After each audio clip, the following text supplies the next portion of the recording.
today we're going to be talking to an expert, Lauren Rich, and she has worked with men and women in the military. And unfortunately, there are not many resources available to them that give them the support that they need. And we all know that our service people are so special, and we want them to have the most treatment and the most help and the most support and the most resources.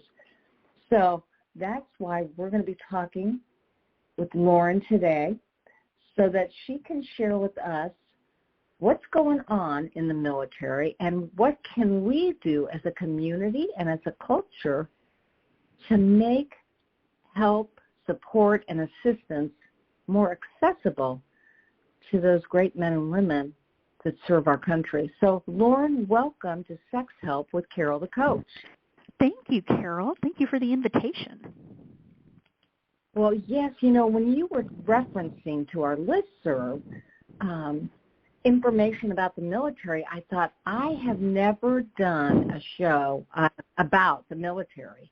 And so I said, I hope Lauren's available to help us to understand, what do people in the military face when they're addicted to sex, sexual acting out, pornography, masturbation, prostitution, escorts, you name it. And so I want to ask you, what do you think is the greatest sex addiction or sex-related issue in the military? Well, I think outside of the sexual trauma piece, that's a different ballgame. Outside of the sexual trauma piece, I would definitely say it's a toss-up between pornography and maybe infidelity. Maybe infidelity is a runner-up. But pornography is one of those socially acceptable items, just like alcohol, in military life. And part of that is because it is a predominantly male area. You'll see mixed numbers, but it's something like maybe 5 to 8% of enlisteds or service members are women. Some numbers say higher, but overall we're talking 90% testosterone-filled males that are most of the time alpha males, and so naturally I think it's understandable why pornography is so acceptable. Well, and there's an old school thought that pornography is not a big deal. It is normal for male development. Now that women are really turning toward pornography and couples are really turning towards pornography, one of the things that you and I both know, Lauren, is that we as therapists are supposed to be porn neutral and not pathologize people that use porn unless it becomes compulsive and problematic, and then we help them with that addiction. So I want to ask you, what's your feelings about porn in general? So I guess it's kind of, I'll give you the attorney answer of it depends. It depends on the person. It depends on the client. It depends on their circumstances. And, we always, as good clinicians, try to not ever force our beliefs or opinions on others.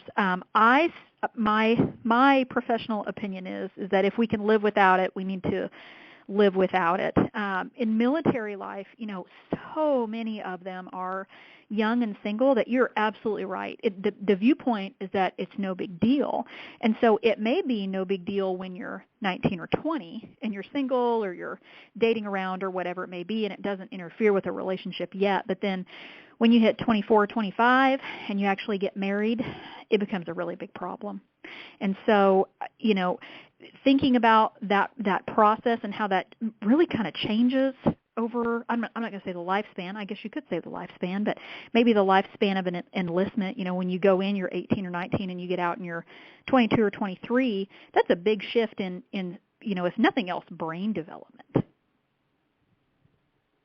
Yes, say a little bit more about that. How it actually affects brain development. Well, and I'm sure I don't get to listen to the show regularly, but I'm sure some of your folks already know that we have an arousal template, and that those things can be distorted or changed simply by viewing pornography and other things. And so, we've at 18 or 19, when we're single and we're young and we're at Fort Bragg or Camp Pendleton or whatever it may be, it's no big deal, quote unquote, to have that arousal template change. But then we end up falling in love and having a quality relationship a few years later, and then all of a sudden our arousal template is completely not what it should be for where we are engaging in a healthy relationship. And I think to a certain extent, men are using that to not just fill physical needs, but maybe some loneliness needs. It's hard being in the military. It can be lonely at times. I married a combat veteran, and when you're gone on a Marine Expeditionary Unit for 9 months at a time, that can be a really lonely place. So I think a lot of times, more so than not, and I don't know that they would ever admit it, but I think pornography fills the loneliness void for a lot of them. Well, you're right.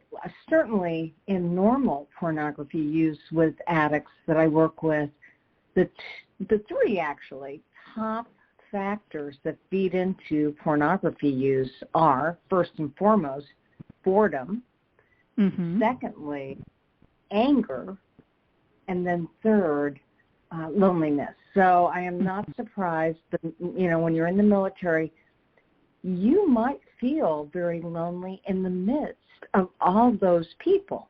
Now, I think it would be difficult for somebody to go, how could someone be lonely in a dorm, if you will, of 30 men?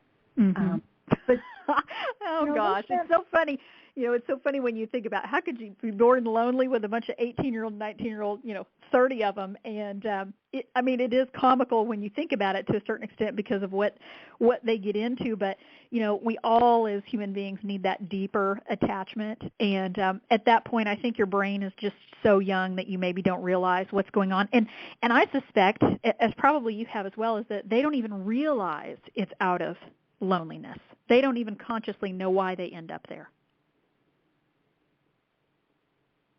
Yeah, and obviously you have a special affinity for the military, and you have made it your mission to understand what the issues are so you can help the men and women that serve.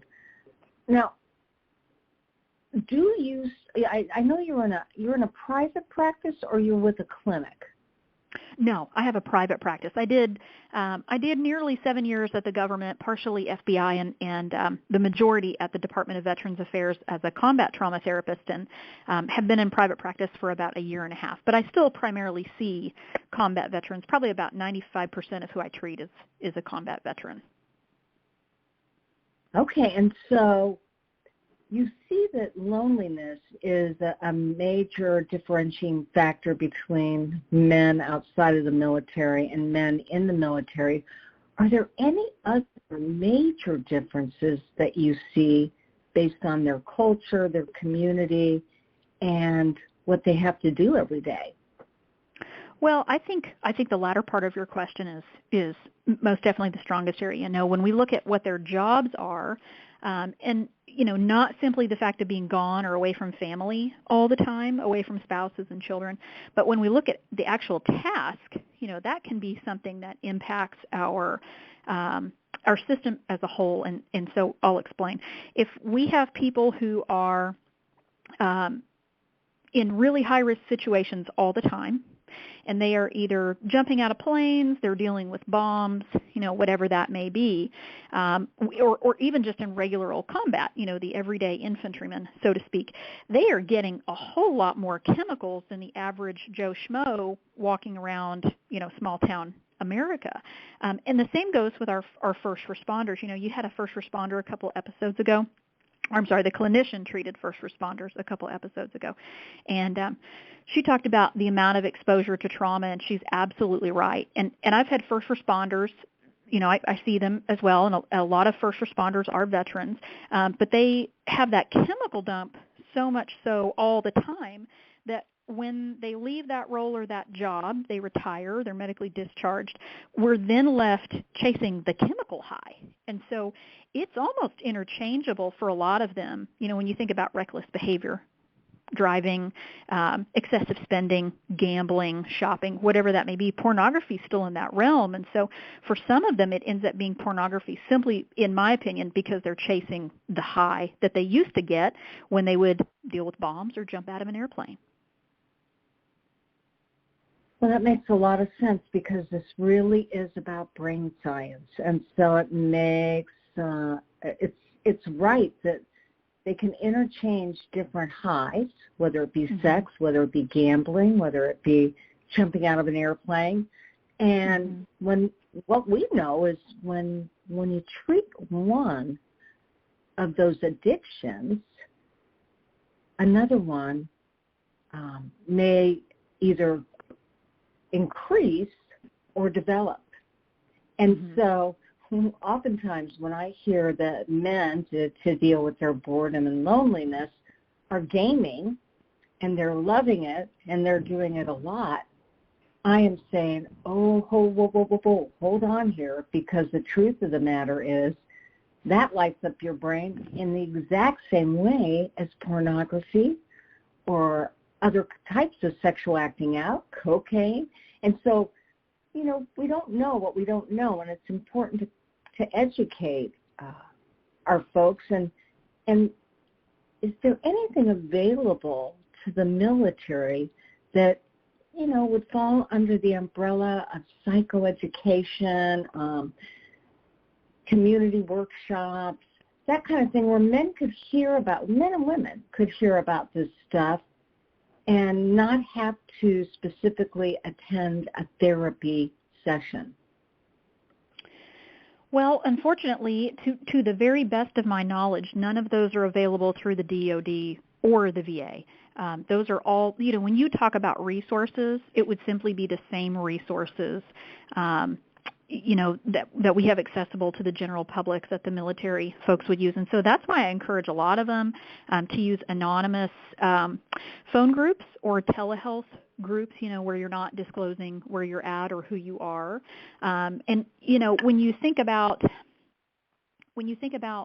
the providers and who treats them, it really is on the provider to go and seek out extra education to help people through that process. And that was kind of how I landed in working with sex addiction. At the VA, I was the resident sex addiction and sex offender treatment provider because there wasn't anybody else. And occasionally I would have colleagues who were on my PTSD combat trauma team, and they would say, you know, I'm at section 6 with this guy, but he just reported a major pornography or sex addiction issue, you know, will you see him instead? And so we would try to do what was best for the veteran and swap.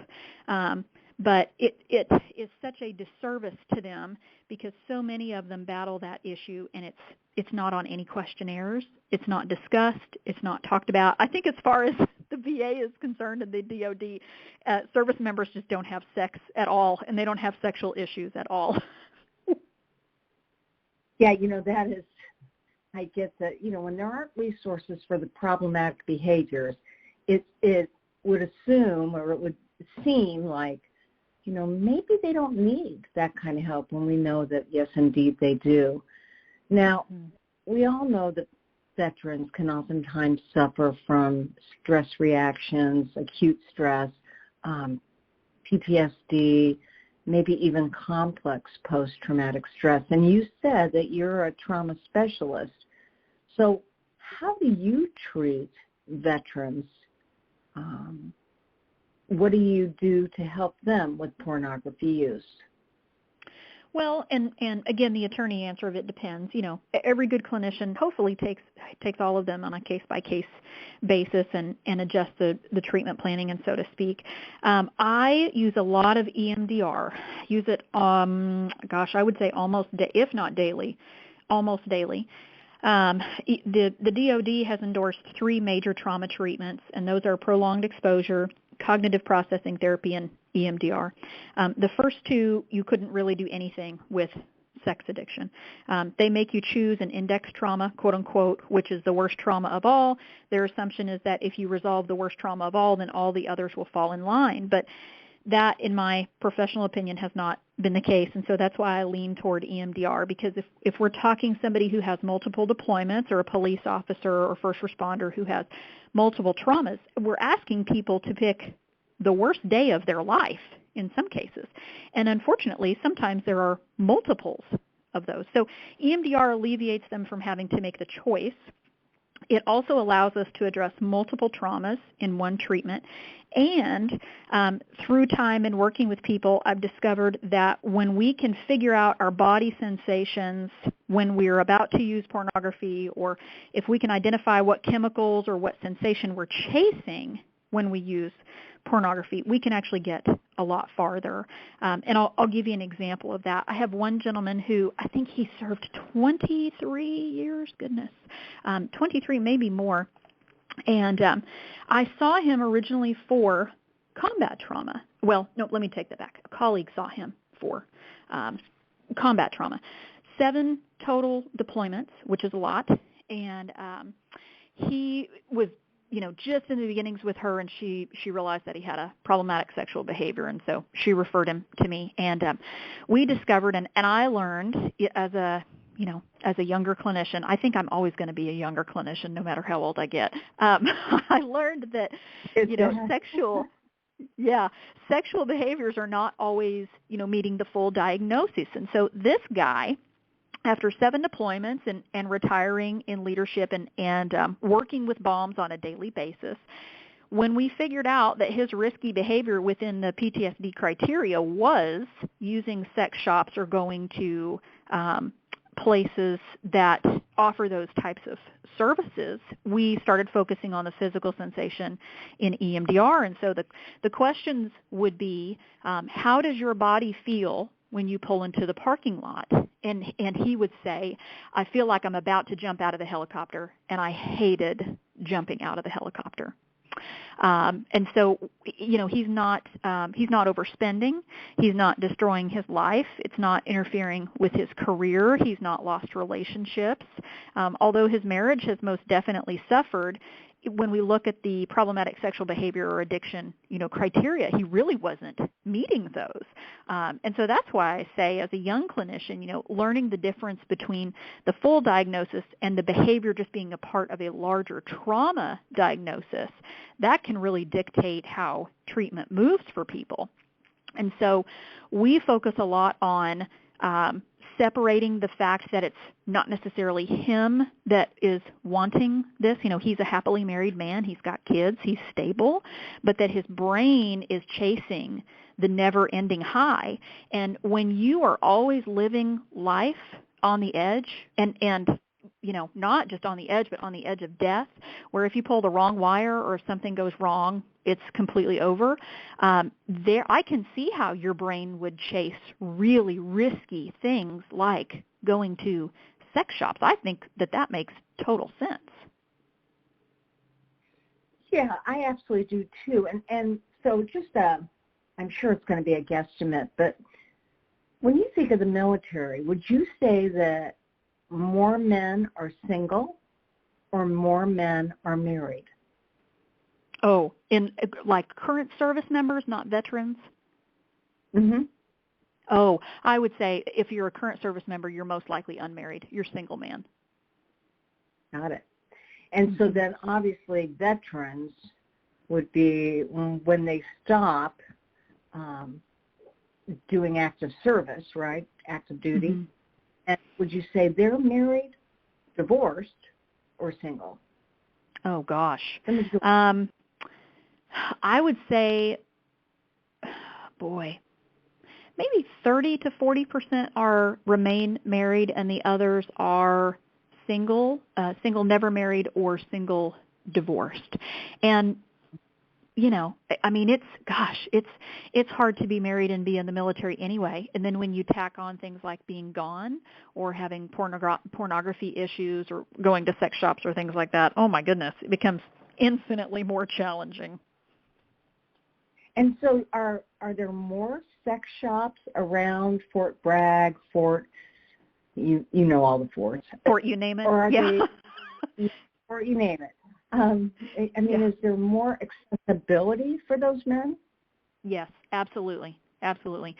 Camp Pendleton, Camp Lejeune in North Carolina, Fort Bragg, Leonard Wood in Missouri, Polk in Louisiana, and it's almost intentional when you look at it based on, well, it's not almost, I think it is intentional when you look on when you look at the demographic areas and you look at the market for those things, even the service members, even the guys joke about and make comical videos about going to those sex shops that are right off base. Because if you get caught going to one of those, you're in big trouble. And, they'll joke about the best strip clubs or, the worst strip clubs or places you just, you go and then you just bathe in hand sanitizer the entire time you're there. Or you go and it's a quote-unquote gentleman's club because it's so much classier, so to speak. And so it's an ongoing dialogue and joke with a lot of service members about those places that are right off base. So yes, they are much more prevalent than in small-town America. Okay, and we know that the three factors that increase sex addiction is anonymity, accessibility, and affordability. Mm-hmm. And so to have the accessibility increases the chances of developing a compulsion. What about the women? The women that are in the military, do you find that they too have a propensity for sex addiction? I have not found that. Ironically, the female sex addicts that I see never served. And so I suspect they're like the standard pool of women that they end up in online chat rooms or things of that nature. If I have had a military female who's had a sex addiction or problematic sexual behavior problem, they have never disclosed. I'm trying to even think. I take that back. If we count chronic infidelity, then yes, but if it were a different version, a different flavor, so to speak, I have not had any women endorse chronic pornography use as a problem or sex shops. Okay. And so you and I both know that women do have these issues. I wonder why they're not showing up. Because you obviously, as you're describing the situation, are a very non-judgmental, understanding, empathetic professional. I wondered why you're not getting the referrals. Do you get the referrals for sex and love addicts that are females? I do. I think it may just go back to availability, so to speak. And so when you think about how that teeny tiny low single digit number where we have female veterans, that means the availability for referrals would go way, way down. And then you top it off with feeling a certain amount of shame, and it's completely unacceptable for women to have a pornography addiction. So I think between just the availability of numbers within the population and then the extra shame that's on top of it, that's I mean, I don't know. What do you think? Because you've been in practice a lot longer than I have. Have you ever had any female service members or female veterans endorse those problems? No, I haven't, although certainly I see it in the general population. And invariably, when I work with female sex addicts, 90% of them have had some pretty horrendous trauma in their childhood. So they suffer not only from sex addiction, but from post-traumatic stress and sometimes complex. So that is a segue into my next question, which is, how much trauma do you believe that these men have suffered both from their childhood before they served or once they got into the services and experienced combat? So the question is, how much trauma have they experienced? Yeah, what do you see based on the people that you see as trauma a factor in their sex addiction? Oh, I definitely think so. E.C. Hurley is a really well-known EMDR provider and facilitator, and he has an office, a private practice that serves a large portion of service members right outside of Fort Campbell, Kentucky, if anybody's in that area. And while sexual issues are not his specialty, trauma and military are his specialty. And I remember visiting with him, and he told me one time that they were working, I think, on just a smaller study maybe in the area about the ACE score, the adverse childhood experience. And so they were giving everybody who walked in the clinic the ACE screening, and every single one of them had a higher number than the average or general population did. And so we're already off the bat endorsing trauma from childhood, and then we end up in the military, and it may not be combat trauma, it may be military sexual trauma or some type of other trauma that's sustained. And so I would, for my people, they're obviously coming to me because they've been through trauma. I know there are lots of them who do not have those events occur. It's a job like any other, quote unquote. But for my folks, it's the vast majority, if not all of them, have been through some sort of either combination childhood and military or military trauma. That is so ironic that you would mention Hurley, because I have a friend whose husband is in Fort Campbell, and she is dealing with her own trauma from her childhood, and she talked to me about this man. And I was actually using her as a guinea pig when I was learning EMDR, and had a girl down at the lake, and I'm like, does anybody want to try EMDR? And she's like, oh yeah, I love EMDR, I'll try it with you. And she just went on and on. This man is like a EMDR hero, isn't he? He is excellent. He is excellent, as he should be. He had a career in the military. He has been practicing EMDR for at least 2, maybe 3 decades. He's a Vietnam veteran, and so when you think about some of the great clinicians that we can look to or read about or can offer advice to clinicians or to clients, E.C. Hurley is definitely one of them, and it just goes to show how what a strong correlation trauma can have to problematic sexual behaviors, and the trauma may not necessarily even be sexual in nature. Well, I was going to ask you, how can sexual issues be trauma-related, as well as how can trauma, now I know the answer, how can trauma create sexual addiction? How do you see them both manifesting? Well, I think that would go back to a lot of it is chasing the chemicals like we talked about. I think a lot of it is on the subconscious level. If trauma creates a belief system that we are worthless or not wanted or that we're failures, and that seeps into our marriage and other facets of life, naturally we would find things to self-soothe. And on the opposite end of that, when we're talking about chasing those chemicals, I've had first responders, police officers tell me who are also service members, because I think it's upwards of 60 to 65% of people in law enforcement are also prior service members.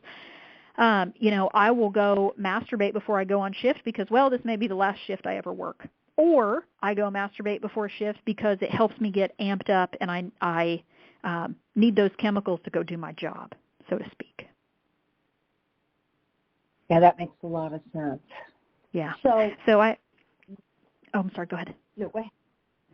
Oh, I was just going to say, I think it's a combination between chasing chemicals and, their belief system as a whole. But I wholeheartedly agree that, boredom and anger and loneliness are things that men battle all the time, and they just don't even want to articulate that to anybody, especially in the world of service, because that is a sign of weakness when it comes to the loneliness piece. Anger is very acceptable. Boredom, I think they just don't even realize it until we start talking about, what time in your day is empty, when do you utilize it the most, is it opportunity-based, those kinds of questions. So I think you're absolutely right in those major 3 areas too. Well, I think you've been really insightful here and helped us to understand what they're dealing with. And, when you say boredom, I'm assuming you don't just mean on the base. You mean when they are stationed in other countries, and they, are really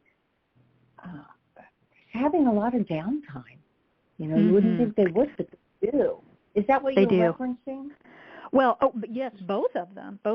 And especially, when they get out, we're lacking purpose and fulfillment. I'm sure a lot of people in your audience can at least relate to that. You can have a job, but just because you have a job doesn't mean that it's purpose-filled, doesn't mean that it really gets you excited or it's something to live for, so to speak. And so the boredom isn't just after we're a veteran. Sometimes you're right. The boredom is while we're on deployment. And sometimes deployments are a hurry-up-and-wait process. And so you may be sitting around 85% of the time waiting for the other 15% of excitement. And that's something that service members, they have to fill their time. And so you may get a terabyte of music, and it may be filled with pornography, and you don't even know it. So sometimes it's completely unintentional. Good point. Okay, well, is there anything else that you can think of that we need to share with our audience to help them create more compassion, understanding, and awareness when it comes to what our military is facing right now? Well, for the time that we have today, I think we've covered it all. When you think about it, if you're a spouse of a military member, it's one of those things where we almost have to work to not take that personal, because the use of pornography it's not a personal one in regarding the spouse a lot of times in military life. It's a result of being apart. It's a result of loneliness, boredom. It's a result of chasing chemicals. And so it's not just one simple issue. But if the spouse can also find support either online, anonymously, or in whatever community they may live in, then I would definitely say they need to go seek those resources out as well. Well, and Lauren, my experience, because I do treat military across state lines from a coaching perspective, and, give them the basic tools that they need to look for. That would be obviously talking to them about medication and talking to them about 12-step groups and the stigma and the brotherhood and all the things that go with any kind of sexual addiction support or treatment. And my experience is, if you can't get them in with a trauma specialist, they almost don't feel like they deserve, how do I want to say this? Men in general, when they come and see me, they really appreciate the fact that they can talk about something that brings them guilt and shame and confusion. But with my military clients, you got to hook them quickly, because if you don't, they don't stick with you. And so I'm wondering if you've had that same experience, or if you think that might be, because you see them face-to-face and virtually, right? Yes, I do.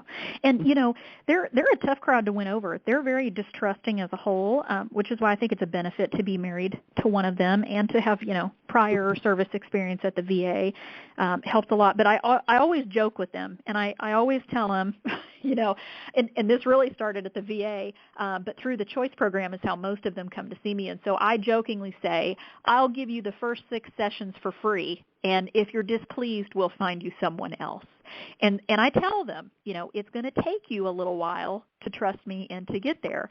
But some of them, are so funny. I had, 2 of them last week just crack me up. One walked in. He said, "I want to thank you for ruining my sex life." And I said, "Well, what's that about?" And he said, before I would jump into bed with women, I would see them scantily dressed or whatever. And he said, now I just tell myself that it's low-hanging fruit, and I don't need to go there, and it's not a relationship of quality. It's going to be empty and lonely, and that I am better off being autonomous and independent. And so, I naturally responded, and I said, "So are you telling me you have standards?"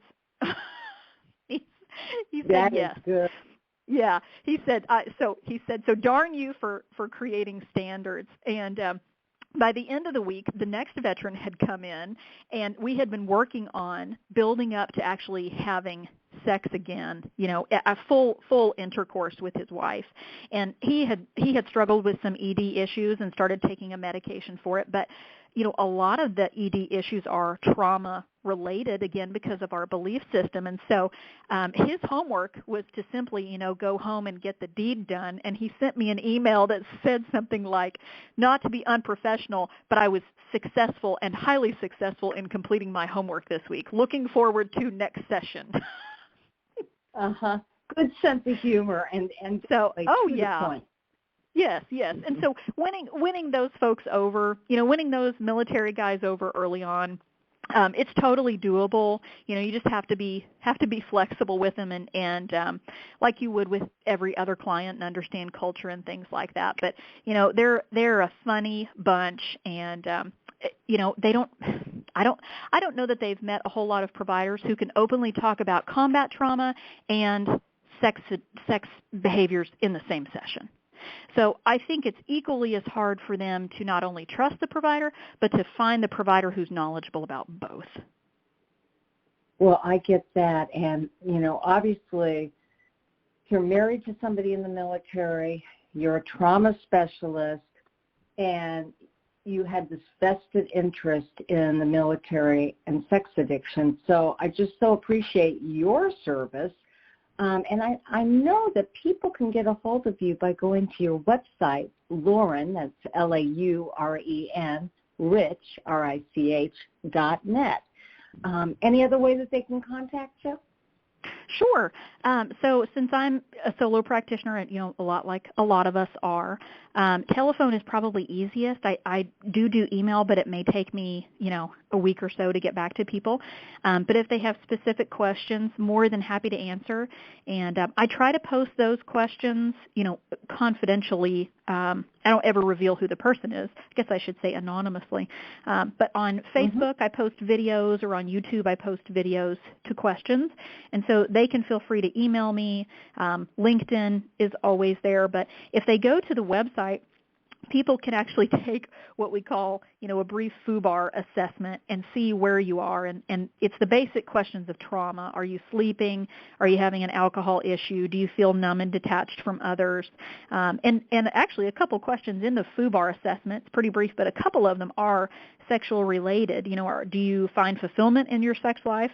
And do you have other issues within your sex life that you want to stop, other problematic sexual behaviors? And so they can kind of get a little bit of a feel where they are, because it takes a while for people to be ready to come in and to figure out how to get help. And so I try to make those things accessible to where they can just dip their toe in the water by going to my website, and then they can take their time, because not everybody's ready on day one when they click on the website.